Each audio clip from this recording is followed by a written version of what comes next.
You are listening to Ahraz Pod, a podcast by the Association of the Human Rights for the Azerbaijani People in Iran.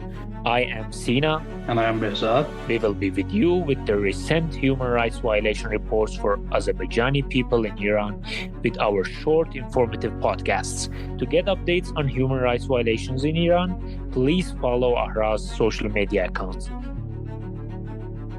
You are listening to Ahraz Pod. Hello everyone. Today's podcast is about 21st February International Mother Language Day. We are going to discuss about the non-Persian ethnic groups that are deprived of their rights to learn their mother language, the struggle that they go through, and the problems that they face. As you may know, the Article 15 of the Constitution of the Islamic Republic of Iran identifies Persian as the official language, but permits the use of regional and ethnic languages in the press, the mass media, and the teaching of their literature at schools alongside the Persian language. However, the restrictive language of Article 15 of the Constitution does not protect fully the right of minorities to learn and teach in their mother tongue. Although Article 101 of the Charter on Citizens' Rights recognizes the right of citizens to learn, use, and teach their own language and dialect, these rights are not implemented in Iran, and we don't have any kind of facilitation and support for mother language education in Iran. Despite these restricted legal guarantees, the Special Reporter on the Human Rights Situation in Islamic Republic of Iran raised concerns about reports of different ethnic groups lacking access to education in their mother tongues. These concerns were echoed by the United Nations Secretary General, noting reports indicating that members of ethno-linguistic groups, including Azerbaijani Turks community, as well as Arabs and Kurds, were being denied the opportunity to teach their language in school. At the university level, the teaching in and of minority languages was non-existent until 2015.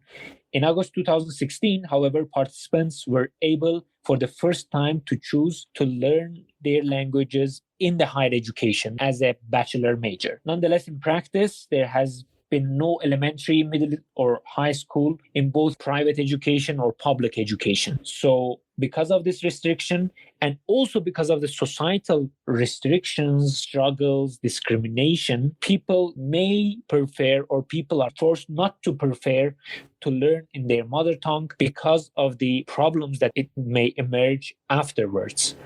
Some of those people who were promoting their mother tongues by distributing books in their mother tongues to the villages like Ali Reza Farshi were arrested arbitrarily because of their peaceful activity. So today we are going to discuss this with Behzad. And Behzad, I had a brief kind of summary of these laws and charters and the situation in Iran in general. I would also like to know your ideas about these charters, rules, and the situation in Iran before we start talking about our own experiences and how International Mother Language Day is important in Iran and how mother language should be promoted. Thank you, Sina, for the great introduction.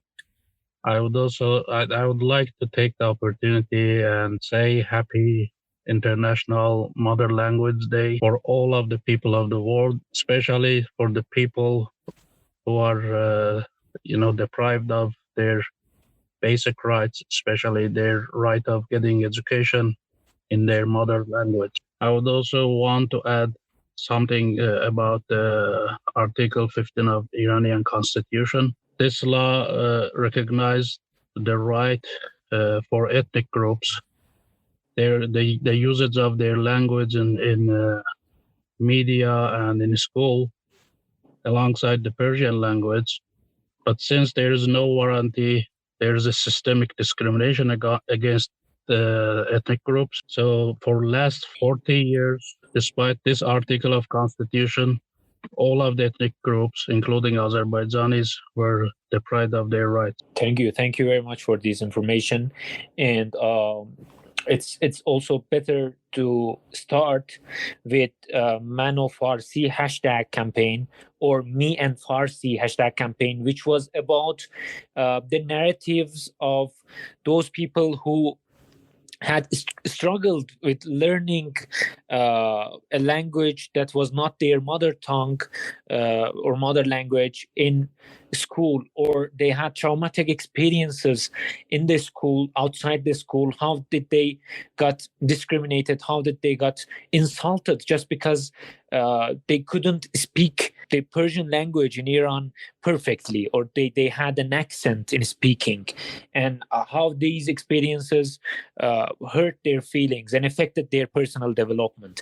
So this hashtag in the beginning had hundreds and thousands of narratives, stories of different people discussing about their previous experiences, previous bad experiences regarding this, and like the hashtag was trending in Iran for several weeks. And what was actually very tragic was, like, at first the tragic part was that there were many sad stories over there. There were many sad narratives that were most probably suppressed for years. Nobody could talk about them, but this hashtag provided the opportunity for people to talk. However, what was more tragic was that most of the people, most of the elites, so-called elites of the Persian group, or maybe even the spokesman of the Foreign Affairs Ministry of Iran, discussed and labeled this hashtag and people who were discussing their narratives in this hashtag as devils, as spies, as those who are enemy of the national integrity of Iran, which was very tragic. That they, like, instead of preferring to have sympathy, to listen to these people, their suffrage, they prefer to continue this monolingualism, this dictation, this dictatorship rule, saying that, well, we did not listen to your languages for years, and right now we are not going to continue to listen as well, because we are going to talk on behalf of you.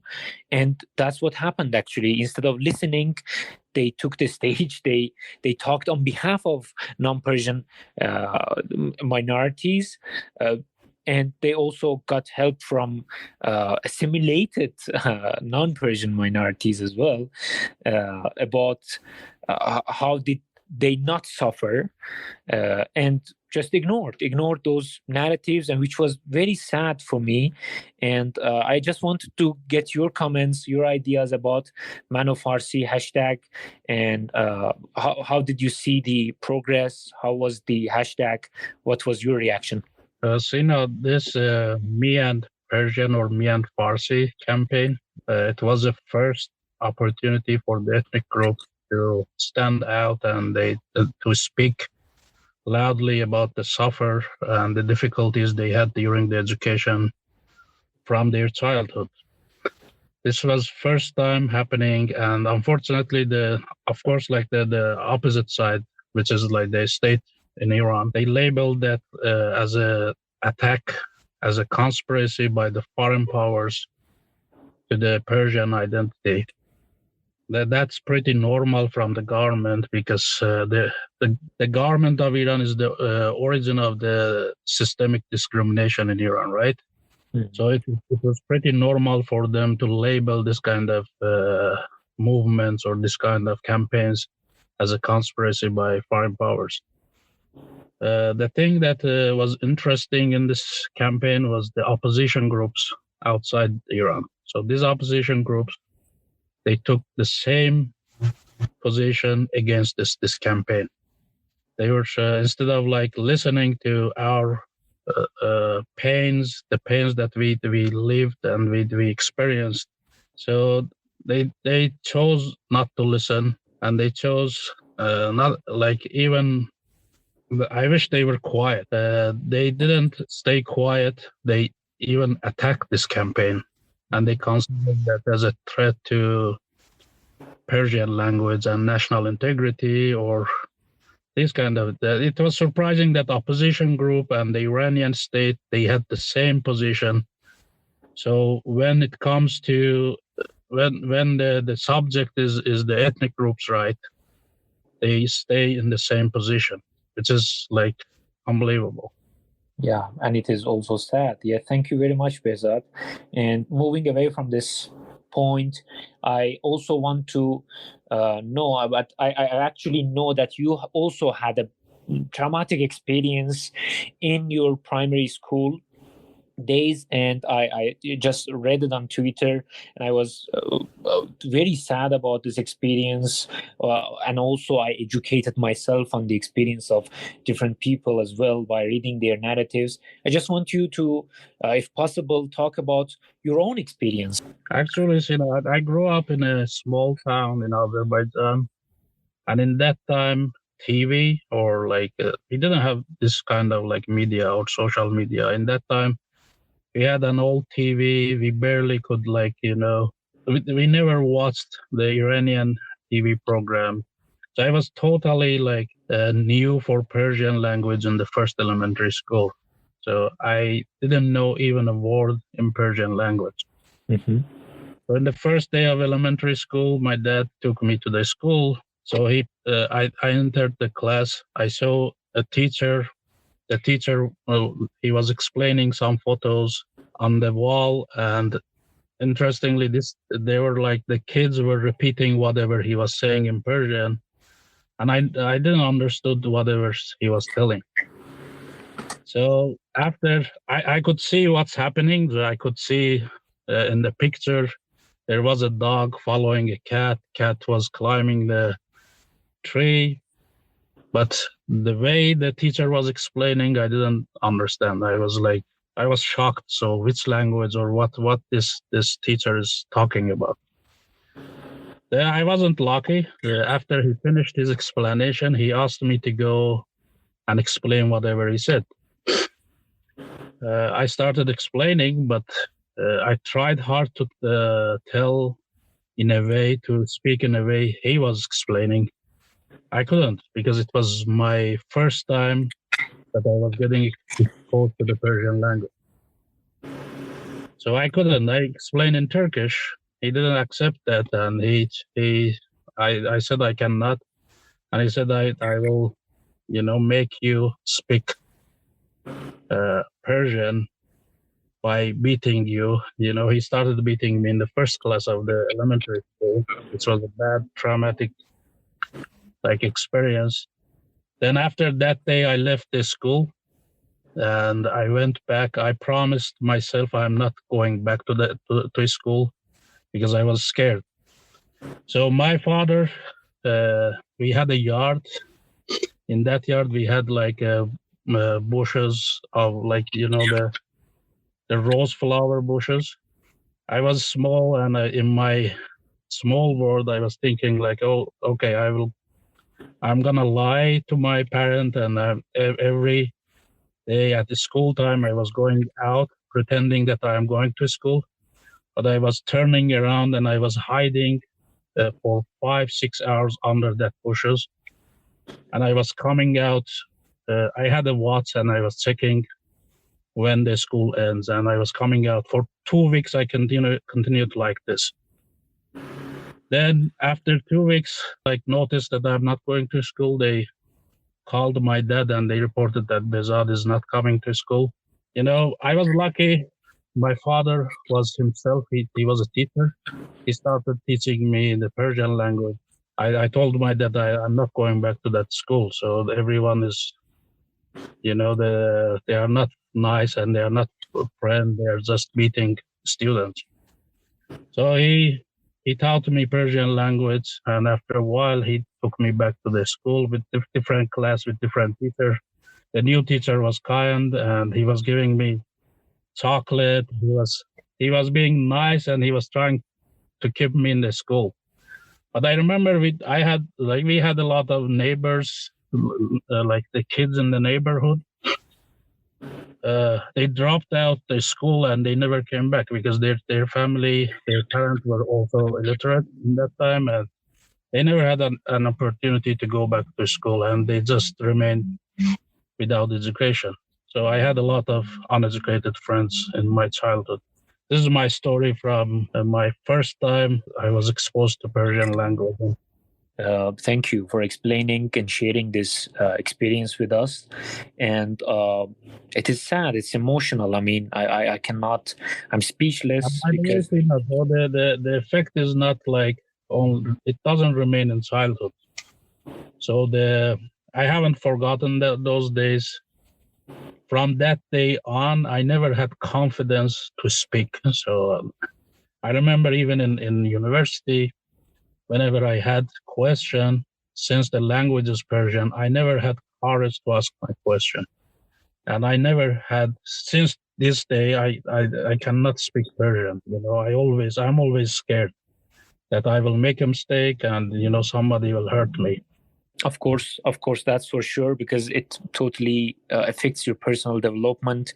Those who know Persian language, those who belong to Persian ethnic group, they it is kind of a rent for them, because they start one step ahead of everyone. Yeah, like they have, as you say, they have the confidence, they understand what is going on, and they have better education. That is why, as you said, the dropout rates in the periphery regions of Iran, which are mostly populated by non-Persian ethnic groups, is very high. It's very concerning, and the reason is obvious. After seeing these narratives, after hearing your experience and different experiences, you should easily understand what is going on. And like, people, instead of coming up with solutions, creating bridges, and instead of denying, like, finding practical solutions, they try to uh, come up with fallacies and deny this fact. And we also have a number of these fallacies, which I am going to ask you some of those, and I would like you to comment on these, about this important issue. Unfortunately, when we faced with this ethnic discrimination problem, these questions always are directed to non-Persian ethnic groups, although they are fallacies, although they have basic answers which are already answered in the international law, international arena. They're experienced, but there's still a question in the mind of all Iranians, even the so-called elites and opposition outside the country, as you mentioned. So the first most prominent fallacy is, how will we talk with each other within Iran if we don't have a common language? And how would we communicate with each other? How this national integrity will be protected when you study in your mother tongue, I study in my mother tongue? That's what actually. What do you say about this? What do you think? How is this approach? How would you define this approach? Can you clarify this? That's a good question. Yes, these are like reasonings that state and the mainstream Persian oppositions, that they give this reasoning to suppress our voice. So Iran is not the only country with different ethnic groups. We have a lot of countries, and they have a good experience of having several official languages. With they have several official languages, and they have one main language that they can communicate with each other. We can use the same system in Iran, right? Every ethnic group can get education in their own language. Beside this language, they can learn Persian or any other language. Mm-hmm. And also, yeah, it is very famous that they're saying, but quotation marks, but the country will get divided if ethnic groups learn in their mother tongue, mother language, which again you answered. I mean, none of these countries that have several official language, or like United States, which has no official language, uh, did not get divided. But in fact, we can hear in the presidential debates, in most of the policy, among the policymakers, that they believe that having one single official language for a multi-ethnic country, the consequences will be very destructive. That will divide the country, rather than having several languages, due to the fact that right now, as you mentioned, 70% of Iranian population are non-Persian. So there is just one ethnic group who's insisting that, my language should be the dominant one, and my language is the one that connects all the people, and you should learn my language. And they don't care about the traumatic experiences that we discussed right now. Another fallacy which is mostly discussed and just presented by the dominant group who deny the existence of ethnic discrimination in Iran, is you cannot compare Iran with other countries. You cannot compare Iran. Iran is a specific country. It has its own conditions. You cannot compare it, which is very weird due to the fact that when it comes to freedom of speech and other rights, everyone starts comparing and says that, we have to adopt a westernized, modernized model of human rights. But when it comes to ethnic rights, people start saying that, Iran has specific conditions, you cannot compare it, and so on. And that's another issue, I guess. And one last fallacy, which I want you to comment on as well, is that they say, how come you had problems with language? I did not see and I did not have any problems. I did not experience any problems with this language. This is another point of denial, I guess, right? The issue here is that, let's say, for example, basically, if you did not go through a certain struggle, this does not mean that struggle did not exist and the others did not go through this struggle, which again shows that how simple, how sloppy are these fallacies and claims. One interesting thing, like a lot of these groups, they are living in democratic countries. They are living in US and England. That these countries, they recognize all of, it's a diverse society and they recognize the rights of all of the ethnic groups, right? And this interesting thing is that these Persian people living in US, they promote democracy, and most of them are democratic. But when it comes to Iran, they are like worse than a tyrant, ruler. So they deny all of the ethnic rights, and they believe that Iran is different. Iran shouldn't be like this. Persian should be the main language. Thank you very much, Behzad, for all the information that you provided to us. Thank you very much for sharing your experience, and we hope that these problems will get reformed. Finally, I want to say that zalimin char olmuş kulağı eşidene kadar danışacağıq. Thank you for listening to us.